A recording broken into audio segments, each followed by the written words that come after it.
All right, welcome back, everyone. Hope you all had a great weekend, and we'll get into the forecast now for the week ahead. Today is Sunday, July 9th. Before I jump into it, I just wanted to do a quick 1 to 2 minute video about the upcoming bootcamp on Friday. I understand there was so much confusion that was unwarranted, and so I figured I'd just clear it up very quickly. If you're completely uninterested, just skip 2-3 minutes in. If you are interested, let me go it over really quick. So, being in the bootcamp will basically give you access to Gavin's trades, my live trades, Bullseye's trades, which are really nifty option flow that comes in, and of course a lot of the bootcamp will be teaching how to take these trades, when not to take the trades, when to take the trades, how to stop out, how to take profit, etc., and so on. We'll also have access to all of the MSW updates. So MSW will be free for anyone in the bootcamp. So for example, if you have a $45 subscription, the bootcamp for month one is $175. So 175 minus 45, your total will be brought down to 130 for the bootcamp. If you have a advanced plan, so that would be 175 minus 35, your total will be 140. And again, that comes with all meme stock watch updates, and that comes with all of our trades. It also comes with the bot, so you'll get alerts on any hourly trigger, daily trigger crosses that happen in the market. And then you can take a look at them, see how you want to play them. You'll get also 1 minute trigger, 5 minute trigger, hourly trigger crosses. So these are pretty good for inspiration for trades. You also get hourly trigger alerts whenever price tacks its hourly trigger. That can be a start of a big trend, whether up or down. So we have alerts for that as well. You also have access to all of the analysts that this is, like, for example, Flow. Like Duda caught a really nice saw a really nice put order for COTY, and then next day it sold. So you'll have access to all that. Edward, gives phenomenal analysis on tickers by request. So that's also very useful. Delta is also amazing. So a lot of Michael as well, can't leave him out. A lot of really useful info here. You also have access to Ortex data, macro data, some other alerts. You also have access to all the indicators of the Discord, private lessons when you need help, education channel.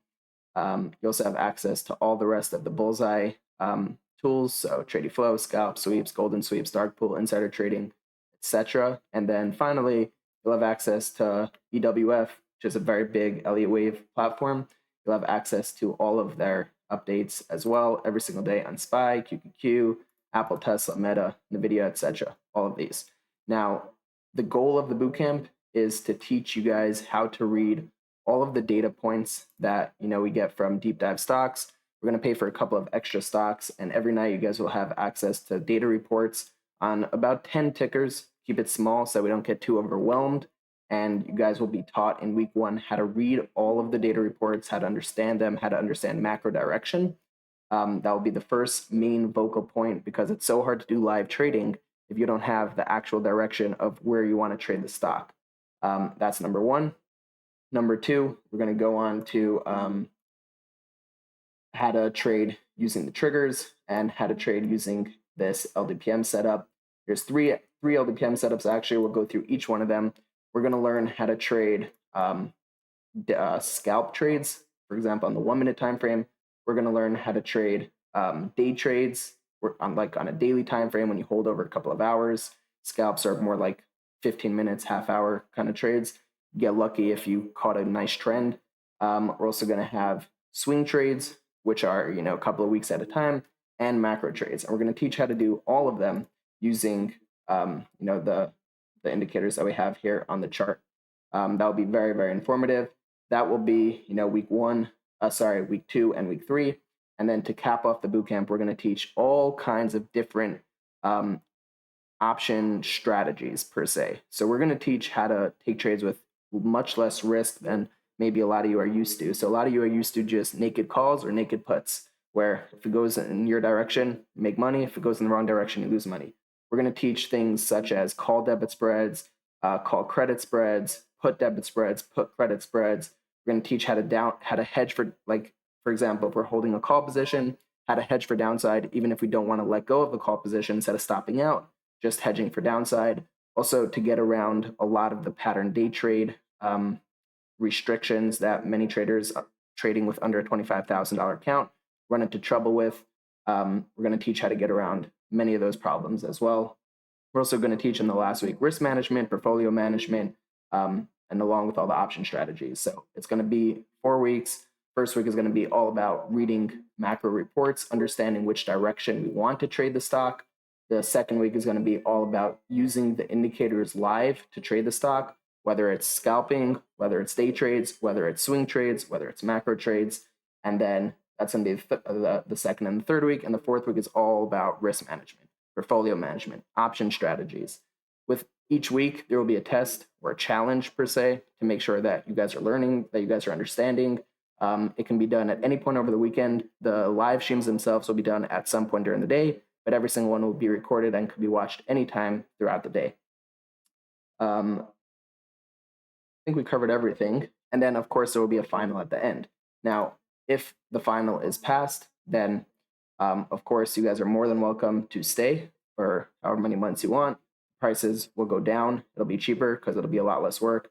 On our side, not a lot less work, but less work on our side. So the cost of the bootcamp will go down. Of course, it'll stay with free meme stock watch access, and you guys will be put into a trading room where everybody that passed the bootcamp and now has knowledge of how to read the charts, how to read triggers, how to read LDPM, how to trade all different kinds of trading. You guys will all be put into a trading room together, and I think everybody will do amazing. I think people will be able to call out trades from a mile away. I think you guys will grow very quickly, and everybody around helping each other find trades every single day. I think it'll be a great community. So that's essentially what the bootcamp is all about. I think I'm actually just going to make this as a separate. Okay, you know what? Let's just jump into the SPY forecast for the week. Sorry if that was a little longer than I thought it would be. All right, going into the SPY data. So in short, I feel like at this current point in time, there is no reason to be bullish currently. And I think that the highest probability outcome for the week is that, SPY, probably QQQ as well, and a lot of other big tech stocks. I think a lot of them are going to be headed down to their daily triggers this week. Now, we were calling for this a while back as well. We were calling for it up here. We thought the stocks were going to pull back to their daily triggers, and we would have had an unbelievable dip buy if they came down just a drop longer, but they didn't, unfortunately. It was a little bit of an annoying reversal that happened just before we wanted it to. We had a huge letters dip buy right here. Unfortunately, happened a little too quick, but now we do think that price is going to start to pull back to its daily trigger over the course of the week, which, as long as the data agrees at the end of the week, or if it takes 2 weeks to happen, then this should set up a phenomenal long entry in the market all across the board. I'm talking about Amazon, pull back to the daily trigger and go. Google, maybe pull back to the weekly trigger and go. What other stocks do we have? AMD, also possible pull back to the weekly trigger and go. Probably won't get that far. What other stocks do we have on here? Netflix, possible pullback to the daily trigger and go.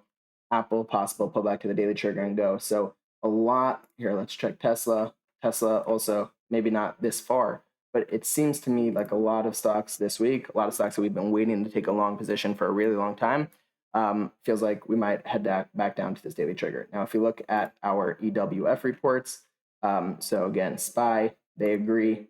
This is before checking it. They also think about 433, which is right where the daily trigger is.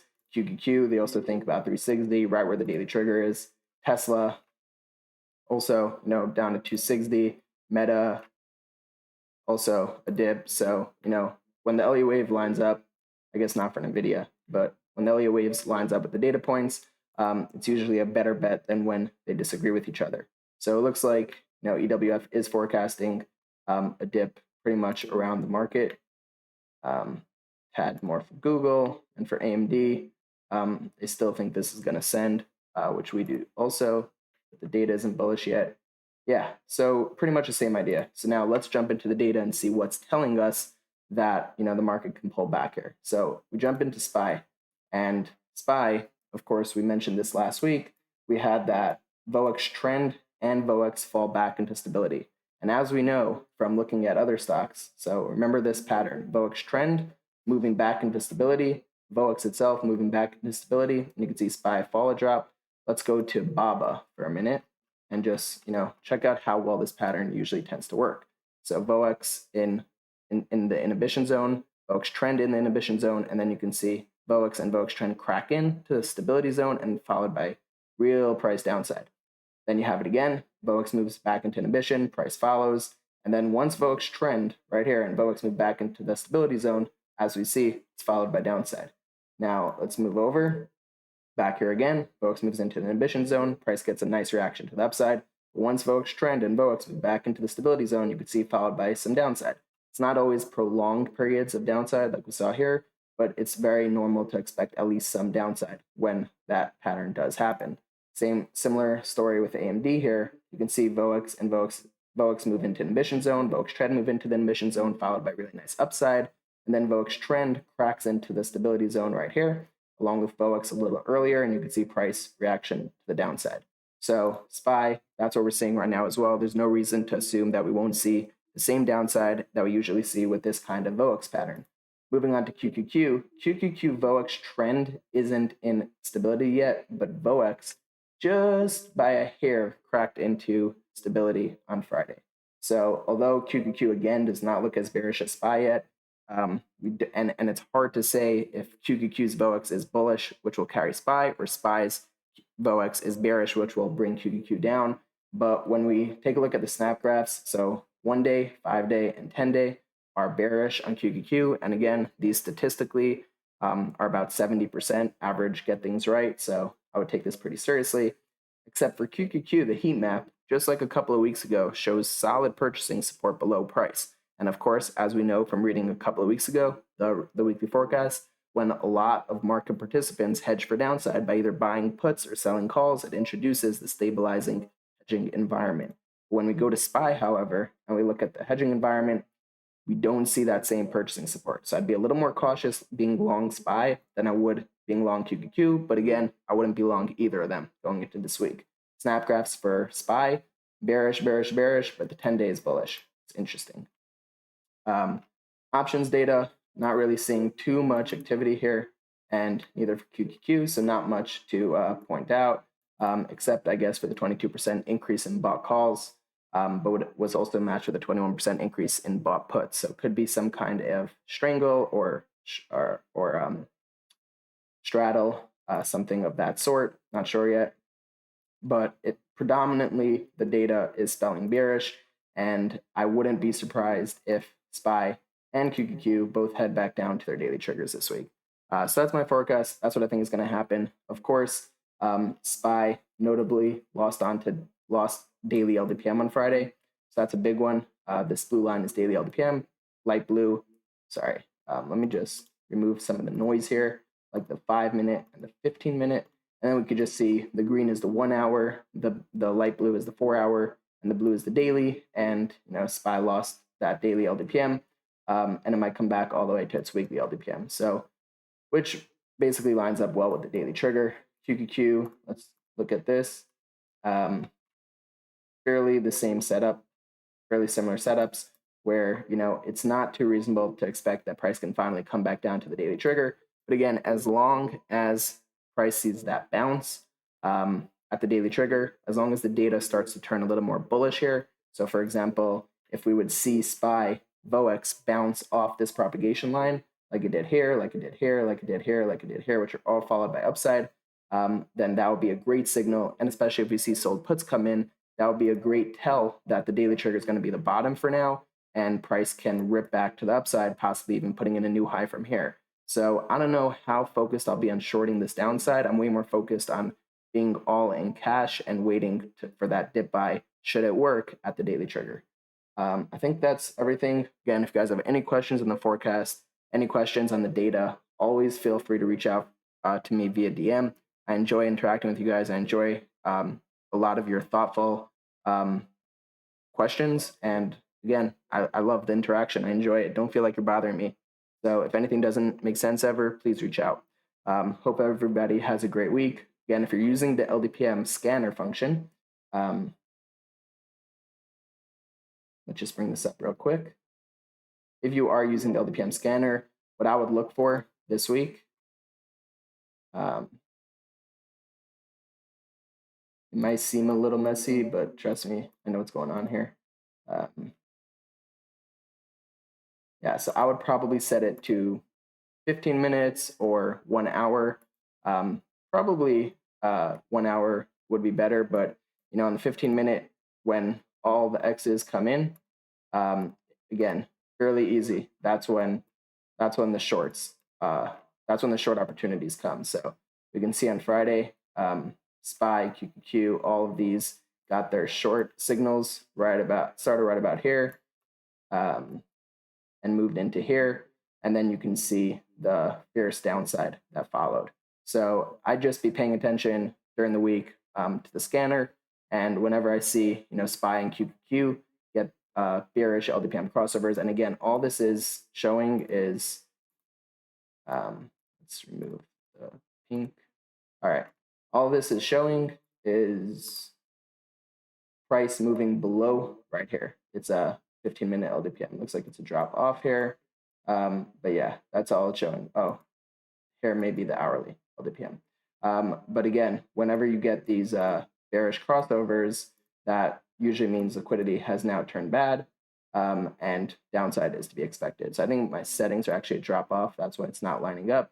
Did I change the scanning length? Yeah, that's what it was. Change it to 20. It's meant to be 5. 20 gives you a more smoothed version, so you won't get caught up with all the choppiness of if it flips red and then it flips green right after, like something like this. But 5 can really help you catch the most trades. So you can see SPY, QQQ, red X's filling up on AMD, Tesla, Amazon, Google, all the big movers, and that lines up with this break right here, 15-minute LDPM moving above price. It lines up right here, 15. This is also 15-minute LDPM, this white line moving above price. And as you can see, subsequent downside was followed very strongly, even before price broke below its 5-minute trigger. So that's how I plan on trading this week. And then again, assuming that we finally can get this dip back to the daily trigger, I'd be waiting until 1 hour LDPM over here starts when I see like a lot of green X's start to show up. When I see that, then near the daily trigger, for me, that's going to be good enough to start building a long position. And then I'll probably have my stop loss set like $1 under the trigger, so that if anything happens, I'll be able to stop out quickly. Now, one last thing I want to point out. I'm sorry, I know this video is very long, but I think it's worth it to point out one last thing on SPY especially. So yeah, there we go. So again, by the way, all our trades that I try to give on MSW is always just a gap up. So I don't know if you guys remember over here in June, if hourly close above 438.13, long to 439.20, invalid with an hourly close back below 438.13. It's right here for this level. If price closes above 439.20, 441.49 is possible. And this was written on Thursday night, and then the next day, humongous gap up straight up here. So it's very annoying that had to happen. But I just want to point out this 434.34 level is a very, very big level. And so, the daily trigger might be here at the time, meaning it takes a couple of days for price to come down. The daily trigger is going to keep coming up every day, like you see it has been. And if it coincides with this 434.34 level, it may be a very, very, very good confluence to buy. But in my opinion, anything in this box, as long as the data doesn't completely disagree, is going to be a very, very great dip buy for SPY to send back to new highs. Not turning into a full-blown bear here, just think we need that pullback. All right, good luck, everyone. Have a great week.